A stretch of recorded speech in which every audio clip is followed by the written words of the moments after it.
பேர் வீடு வாங்கி இடம் வாங்கி வீடு கட்டுவாங்க, லோன் போட்டு கட்ட மாட்டாங்க, இருக்கிற காசில் கட்டுவாங்க. ஆனால் சந்தர்ப்ப சூழ்நிலை சில அவங்கள கடன்காரனை ஆக்கி வச்சு திருப்பி அந்த வீடை விற்று வச்சு எதனா ஒரு கல்யாணத்துக்கோ பொண்ணு கல்யாணத்துக்கோ படிப்புக்காக ஹாஸ்பிட்டலில் செலவு பண்ணி திருப்பி வீடு விற்றுருவாங்க, திருப்பி வாடகை வீடுக்கு வந்துடுவாங்க. புரியுதுங்களா?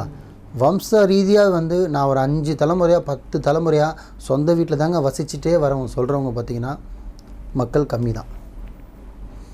அதில் அதிகமாக வம்சவாரியாக வாழ்ந்துட்டு வர மக்கள் பார்த்திங்கன்னா கிராமத்தில் இருப்பாங்க. இதுதான் உண்மை. சிட்டியில் இருக்கிறவங்க பார்த்திங்கன்னா ஒரு 50 வருஷமாக 100 வருஷமாக இருக்காங்கன்னா ஒரு 3 தலைமுறை 4 தலைமுறை பார்த்திங்கன்னா அவங்க இருந்திருப்பாங்க. அதுக்கப்புறம் பார்த்திங்கன்னா இங்கே இருக்கிற விலைவாசிக்கு இங்கே இருக்கிற விஷயத்துக்காக 10ல் சர்வே பண்ண முடியாதனால அவங்களாலே ஒரு சொந்த இடத்த டக்குன்னு ஒரு பிளான் பண்ணி வாங்கினா கூட இங்கே லாக்ஸ் கணக்கில் போகுது.